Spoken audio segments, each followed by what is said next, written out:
ঘোরাঘুরি তো অনেক হলো, এবার ভীষণ খিদে পেয়ে গেছিলো। চলে এসেছিলাম এই দোকানটাতে, অনেক কিছুই পাওয়া যায়, তবে আমার ভীষণভাবে ছোলা মাখা খেতে ইচ্ছা করছিল। তাই না ছোলা মাখা নিয়ে নিয়েছিলাম 2 প্যাকেট। আমরা 1 প্যাকেট খেলাম আর বোনদের 1 প্যাকেট দিলাম। খেতে খেতে সামনেই দেখলাম পেয়ারা, তো এখান থেকে কিছুটা পেয়ারা নিয়ে নিলাম। পেয়ারা খেতে খেতে না হাঁটতে হাঁটতে সোজা চলে আসছিলাম স্টেশনের দিকে, আর স্টেশনে আসতেই দেখি ঘটি গরম।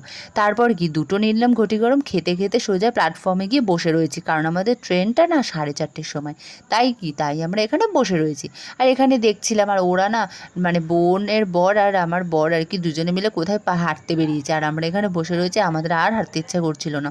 তারপর কি একটু বসে বসে ভিডিওই করে নিলাম, আর এখানে বসে বসে বোন আর আমি কিছুক্ষণ ফটোও তুলেছি। তার কিছুক্ষণ পরেই ওরা এসেছে, আর বোনে না কীরকম একটা লাগছিলো, অস্বস্তি লাগছিলো, তাই বললো যে এখান থেকে একটু মুখটুক ধুয়ে নে। তারপর ওরা একটু গিয়ে মুখটুক ধুয়ে নিল, আর তারপরে ট্রেন চলে এসেছিলো আমাদের, আর এখান থেকে যাচ্ছিলাম মানে তাই জন্য একটু ভিডিওই করে নিই। এখানে এসে আবার চলে এসেছিলাম খেতে, সন্ধ্যা হয়ে গেছিলো প্রায়। এখান থেকে না চিকেন পকোড়া আর কি অর্ডার করেছিলাম। সীমানা পেরিয়েতে এসেছিলাম চাপাডালিতে, আর জানো তো এখানে এসে আমি কিচ্ছু পাইনি, তাই ওটাই শেষমেশ আমাদের খেয়ে বেরোতে হলো। আর বোন যেহেতু চিকেন খায় না, ওকে নিয়ে বেরোছিলাম আর একটা সমস্যাতে। তারপরে আমাদের কলোনি মোড়ের এখানেই না একটা রেস্টুরেন্ট আছে বৈশাখী, তো ওখানে খেতে চলে এসেছি। তার আগে যে ভীষণভাবে বৃষ্টি হয়েছিল না কি বলবো, আমরা সব ভিজতে ভিজতে নাকি খেতে এসেছি রেস্টুরেন্টে।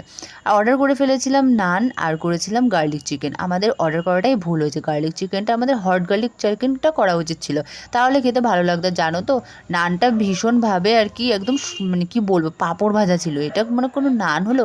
যাই হোক, কিছু না বললেও কি না বললেও কি, কী দিয়েছে এখন খেয়ে নিলাম। আর এখানে তারপর অর্ডার করেছিলাম কড়াই পনির, আর করেছিলাম এগ আর কি ফ্রাইড রাইস। তো এটাই সবাই মিলে খেলাম। আর বোনের জন্য মাছ অর্ডার করেছিলাম কাতলা মাছ, তো ওটা খেয়ে সবাই মিলে চলে আসলাম বাড়ির দিকে। আর বাড়ির দিকে রাস্তা যেতে দেখলাম এত জল। তোমাদের ওখানে কী অবস্থা সেটা জানি।